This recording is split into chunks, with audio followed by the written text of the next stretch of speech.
Hi guys, welcome to the channel. और आज हम लोग बात करेंगे स्टॉक मार्केट के जो पूरा हिस्ट्री है उसके बारे में हम लोग बात करेंगे। और अभी जो सिचुएशन है, अभी ये जो शेयर मार्केट है वो कहाँ तक पहुँच चुका है और उसका हिस्ट्री कैसा था और अभी कहाँ तक पहुँच चुका है शेयर मार्केट, इस सारी चीज़ों के बारे में आज हम लोग इस वीडियो में देखेंगे। तो सबसे पहले समझते हैं कि जो शेयर मार्केट है वो कब स्टार्ट हुआ था और उसके बाद हम लोग समझेंगे कि ये कैसे आगे बढ़ते गया और इसमें क्या क्या चेंजेस आते गए। तो चलिए इस वीडियो को शुरू करते हैं। तो स्टॉक मार्केट का जो स्टार्टिंग हुआ वो लगभग स्टार्टिंग हुआ था 400 साल पहले। और उस समय एक इंडिया में जो कंपनी थी डच ईस्ट इंडिया कंपनी, उसने क्या किया कि अपना जो शिप था उस शिप को भेजता था। शिप को भेजने के लिए उसको बहुत सारी मनी की आवश्यकता होती थी। तो उन्होंने क्या किया कि जो पब्लिक था वहाँ से वो पैसा लेता था और वो जो शिप था उसमें वो पैसा लगाता था। और जो शिप थी वो जाती थी, अगर कहीं से कोई खजाना मिलता था क्योंकि वो लोग शिप के थ्रू ही चारों तरफ घूमते थे, और जब उन लोगों को कोई खजाना मिलता था तो उसको ले आकर फिर पब्लिक को जो उसमें पैसा शेयर किया था उन लोगों को खजाने में से उनके शेयर पैसे के अनुसार उनको दे दिया जाता था। तो ये जो कहानी है ये लगातार आगे बढ़ती गई।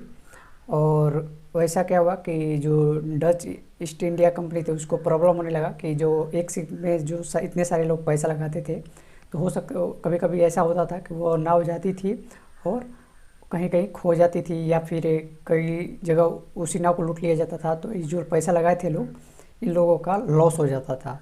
तो इसके लिए क्या किया डच ईस्ट इंडिया कंपनी ने कि उन्होंने लगभग 4-5 जो नाव था, जो शिप था, उसमें लोगों को बोला कि आप इन सारी जो शिप है इसमें अपना पैसा लगे, ताकि अगर 2-4 डूब भी जाए तो कोई एक भी लौटे तो वो आप लोगों को सब पैसा मैनेज हो जाए। तो वहीं जो कहानी थी वहीं लगातार आगे बढ़ती गई और वहीं कन्वर्ट हो गई शेयर मार्केट में। और आज का एक ऐसा समय है, लगभग हर एक जो कंट्री है उसका अपना एक शेयर मार्केट है और उसका एक अपना बाज़ार है। अब हम लोग समझते हैं कि जो शेयर मार्केट है उसको अलग अलग नाम से जाना जाता है, जैसे कि इक्विटी मार्केट, स्टॉक मार्केट। तो जो खजाना लाती थी, जो नाव थी वो जो खजाना लाती थी, तो उसमें क्या होता था कि जो कंपनी थी, जो डच ईस्ट इंडिया कंपनी थी, उसको भी बहुत सारा फ़ायदा होता था। और जो लोग उसमें पैसा लगाए रहते थे उन लोगों को भी काफ़ी पैसा मिल जाता था। और जो पैसा लगाए थे उन लोगों उससे ज़्यादा ही रिटर्न मिलता था। और कभी कभी जब जो कंपनी थी, जो डच ईस्ट इंडिया कंपनी थी, जब उसको लॉस होता था, जब कोई उसकी नाव खो जाती थी या कहीं लूट लिया जाता था, तो उससे पब्लिक का भी लॉस होता था और जो कंपनी थी उसका भी लॉस होता था। तो यही एक तरफ से शेयर मार्केट का रूप धारण करता चला गया। अब हम लोग समझते हैं कि स्टॉक एक्सचेंज क्या होता है। तो स्टॉक एक्सचेंज सुबह होता है जहाँ पर जो कंपनी रहती है वो अपना शेयर वहाँ पर अलॉटेड करती है, ताकि वहाँ पर उसका जो शेयर का जो प्राइस है उसका पब्लिक का जो डिमांड है उसके मुताबिक उसका प्राइस ऊपर नीचे होता रहे।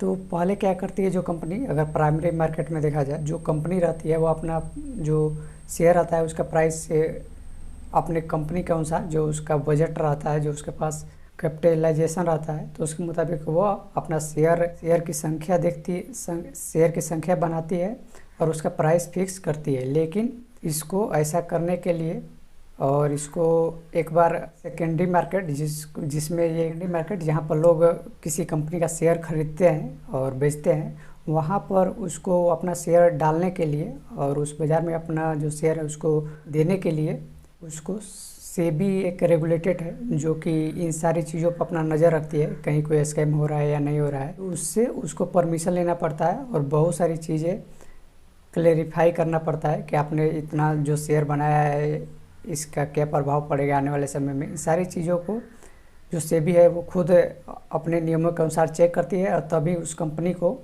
अपने स्टॉक एक्सचेंज जो मार्केट होता है उसमें सम्मिलित करती है। सबसे पहले बात करते हैं कि शेयर को बेचने या खरीदने की ज़रूरत क्यों पड़ी। तो इसका कारण ये है कि आपकी कंपनी अगर 100 कपड़े बनाती है और 100 कपड़ों का दाम मान लेते हैं कि एक कपड़े का दाम 1 रुपये है, तो अगर आपके कंपनी का जो जो मार्केट कैपिटलाइजेशन मान लेते हैं कि 100 रुपीज़ का है, तो कोई ऐसा ग्राहक आ गया जो कि बोल रहा है कि नहीं, हमको आपको 200 कपड़े मतलब कि चाहिए, और आपकी कंपनी उतना अफोर्ड नहीं कर सकती क्योंकि आपके पास 100 रुपया है, तो आपने लगभग 100 रुपये का ही शर्ट बनाया है।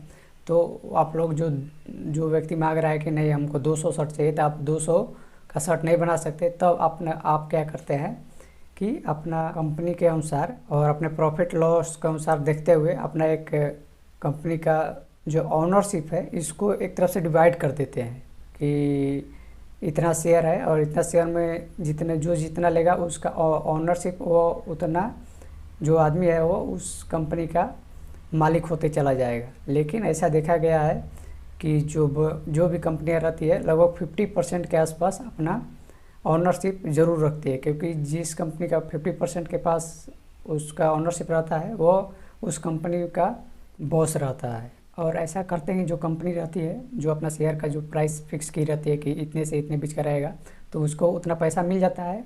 और कुछ जो लोग रहते हैं वो जो पैसा लगाए रहते हैं, जो इस मार्केट ये जो कंपनी है इसका जो शेयर खरीदते रहते हैं, उनके पास उस मार्केट का ओनरशिप रहता है। तो वो जो ओनरशिप है, अगर इस कंपनी को लॉस होता है तो वो ओनरशिप जो लिया रहता है, जो शेयर खरीदा रहता है इस कंपनी का, उसको भी लॉस होता है। और अगर इस कंपनी का प्रॉफिट होता है तो उस व्यक्ति को भी प्रॉफिट होता है। अगर इंडिया में देखा जाए तो 2 मेजर स्टॉक एक्सचेंज है। वन है, पहला है बॉम्बे स्टॉक एक्सचेंज और दूसरा है नेशनल स्टॉक एक्सचेंज। अगर हम लोग को पता करना है कि किसी शेयर का प्राइस बढ़ रहा है या घट रहा है, तो उसके लिए इंडिया में 2 इंडिकेटर को जांच किया जाता है। एक है सेंसेक्स और दूसरा है निफ्टी। सेंसेक्स में टॉप 30 कंपनी को लिस्टेड किया गया है और निफ्टी में टॉप 50 कंपनी को लिस्टेड किया गया है। अब हम लोग बात करते हैं कि कैसे अपना पैसा किसी कंपनी का शेयर खरीद सकते हैं। तो इसके लिए अगर अभी देखा जाए तो ऑनलाइन बहुत ही आसान हो गया है पैसा देकर शेयर खरीदना। इसके लिए आपको ज़रूरत है तो एक बैंक अकाउंट की ज़रूरत है, और उसके अलावा आप लोग को खुलवाना पड़ता है ट्रेडिंग अकाउंट, और उसके बाद खुलवाना पड़ता है डीमेट अकाउंट। तो ऐसे अगर देखा जाए तो डीमेट और ट्रेडिंग अकाउंट एक साथ ही खुल जाता है।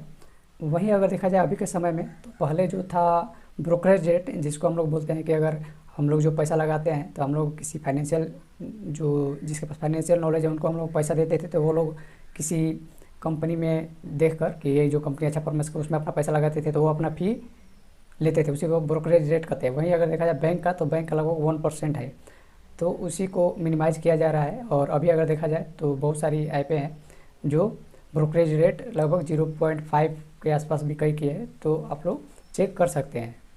अगर अभी के समय में देखा जाए तो बहुत सारी ऐपें हैं जिसमें ब्रोकरेज रेट काफ़ी कम है, जैसे कि कुवेरा हो गया, ग्रो ऐप हो गया, जीरोधा हो गया। तो ये सारी ऐपें हैं जिनका ब्रोकरेज रेट काफ़ी कम है।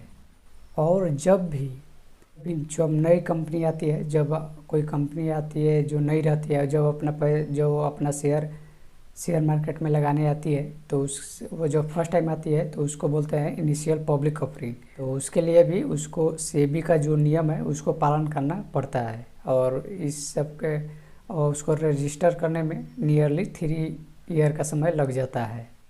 तो अब हम लोग बात करते हैं कि सेबी की ज़रूरत क्यों पड़ी। तो इसके लिए एम हुआ था इंडिया में, जो हर्षद मेहता के नाम से जाना गया। वो ऐसा हुआ था कि उसमें जो हर्षद मेहता थे, उन्होंने बैंक से लोन लेकर और किसी एक कंपनी में पूरा पैसा लगा देते थे, और उनका बहुत सारा शेयर खरीदते चले जाते थे, जिसके कारण क्या होता था कि उस शेयर का प्राइस बढ़ते चला गया और मार्केट बूम होते गया, जिसके कारण लोग भी अपना पैसा लगाते चले गए कि मेरा आने वाले समय में और पैसा बनेगा।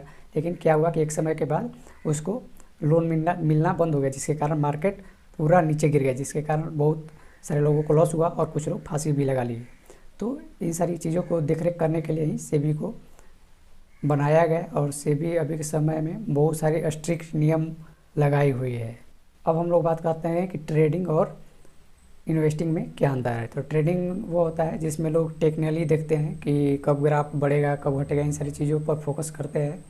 और जो इन्वेस्टिंग होता है इसमें लोग क्या करते हैं कि कंपनी का फंडामेंटल और वो कंपनी आने वाले समय में कैसा ग्रो होगी या किस टाइप का उसका माहौल रहेगा, उन सारी चीज़ों को चेक करते रहते हैं। अब हम लोग लास्ट में बात करेंगे कि क्या शेयर मार्केट एक जुआ है। तो शेयर मार्केट एक जुआ नहीं है। अगर आप लोग बढ़िया से सर्च करेंगे और उसके फंडामेंटल चेक करेंगे और उसका मोनोपोली चेक करेंगे कि वो कंपनी क्या यूनिकी रखती है कंपेयर टू अदर जो कंपनी है उस फील्ड में, और उस कंपनी पर कितना लोन है, इन सारी चीज़ों को अगर आप लोग देख कर किसी कंपनी में पैसा लगाएंगे तो आपको 90% चांस रहेगा कि आपका पैसा बढ़ेगा ही बढ़ेगा।